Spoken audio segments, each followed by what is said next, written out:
নমস্কার বন্ধুরা, ঝুম্পার রান্নাঘরে আরও একটি নতুন রেসিপি নিয়ে হাজির হয়েছি আপনাদের সঙ্গে শেয়ার করব বলে। আজকের রেসিপি নিরামিষ কুমড়োর ছক্কা। বাঙালির ভীষণ প্রিয় একটি রেসিপি, খেতে অসাধারণ হয়। এটা লুচি, রুটি, পরোটা সব কিছুর সঙ্গেই খেতে কিন্তু দুর্দান্ত লাগে। আশা করছি আপনাদের এই রেসিপিটি ভালো লাগবে। তাহলে চলুন দেখে নিই। এখানে একটা মিডিয়াম সাইজের আলু একটু ডুমো ডুমো করে কেটে নিয়েছি, আর নিয়েছি 300 গ্রাম কুমড়ো, খোসা ছাড়িয়ে একটু বড় বড় করে কেটে নিয়েছি।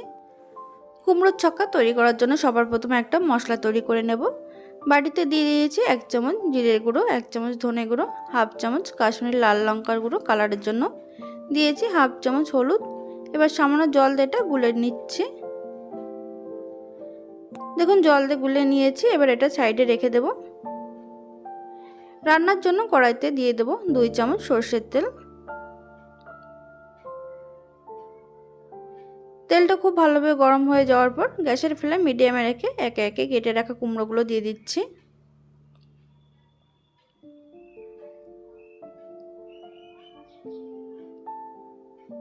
কুমড়োগুলো এবার মিডিয়াম আছে 2 থেকে 3 মিনিট ভেজে নিচ্ছি। সামান্য একটু নুন দিয়ে দিলাম।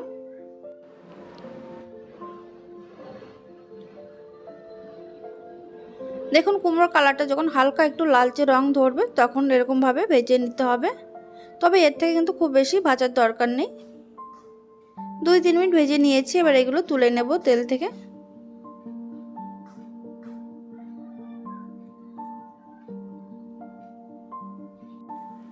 বাকি তেলের মধ্যে আরও 1 চামচ তেল আমি মিশিয়ে দিয়েছি।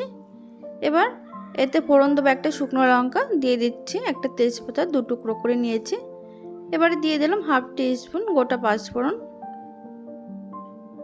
গ্যাসের ফ্লেম লোতে রেখে এটা 10 থেকে 15 সেকেন্ড একটু নাড়াচাড়া করে নেব। ফোড়ন থেকে যখন সুন্দর গন্ধ বের হবে তখন এর মধ্যে দিয়ে দিচ্ছি কেটে রাখা আলু।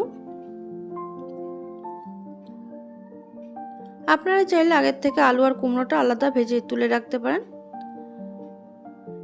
আলুর মধ্যে সামান্য একটু নুন দিয়ে এটা আমি হালকা করে 1 থেকে 1.5 মিনিট ভেজে নিচ্ছি। দেখুন 1-1.5 মিনিট ভাজা হয়ে গেছে। এবার জায়গা করে নিয়েছি মাঝখানে। এবার মাঝখানে দিয়ে দেবো 1 পিঞ্চ মতন হিং।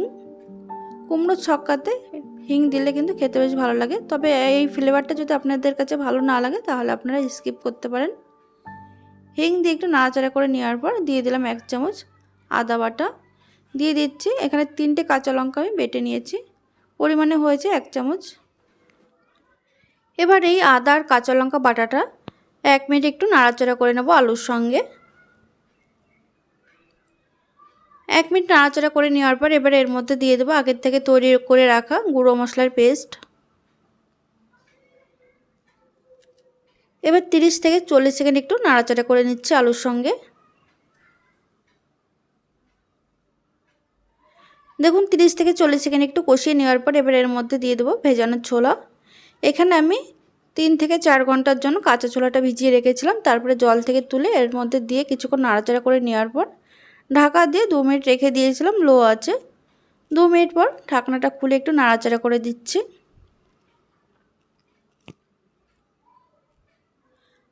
এবার দিয়ে দিচ্ছি ভেজে রাখা কুমড়ো। কুমড়ো দিয়ে আরও 1 মিনিট আমি একটু কষিয়ে নেব সমস্ত কিছু একসঙ্গে। দিয়ে দেবো এর মধ্যে স্বাদ অনুযায়ী নুন। নুন দিয়ে খুব ভালো করে মিশিয়ে নিচ্ছি। এই নিরামিষ কুমড়োর ছক্কা গরম গরম লুচির সঙ্গে খেতে কিন্তু অপূর্ব লাগে।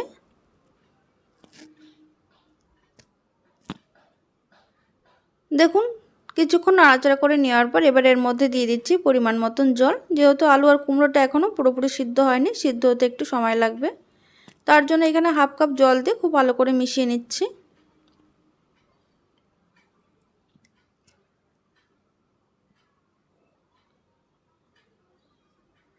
মিশিয়ে নেওয়ার পর এবার দিয়ে দিচ্ছি হাফ টিস্পুন চিনি। চিনিটা অবশ্যই করে দিতে হবে এই কুমড়োর ছক্কাতে। নুন মিষ্টি ঝাল আপনারা আপনাদের স্বাদ অনুযায়ী দেবেন। এবার খুব ভালো করে মিশিয়ে নেওয়ার পর এবার ঢাকা দিয়ে লো টু মিডিয়াম আছে এটা 5 থেকে 7 মিনিট রান্না করে নেব। দেখুন 5 মিনিট পর ঢাকনাটা খুলে নিচ্ছি আমি। আলু আর কুমড়োটা কতটা নরম হয়েছে সেটা আবার একটু দেখে নিচ্ছি। দেখুন আলুটা কিন্তু খুব ভালোভাবে সিদ্ধ হয়ে গেছে, কুমড়োটাও কিন্তু খুব ভালোভাবে নরম হয়ে গেছে। এবার ভালো করে মিশিয়ে নেওয়ার পর সবশেষে দিয়ে দেবো ভাজা মশলার গুঁড়ো। এই ভাজা মশলার গুঁড়োটা আমি আলাদা করে দেখাচ্ছি না। এখানে আছে ধনে, জিরে, মৌরি আর শুকনো লঙ্কা শুকনো খোলায় ভেজে গুঁড়ো করে নিয়েছিলাম। আর দিয়ে দিলাম হাফ টিস্পুন ঘি।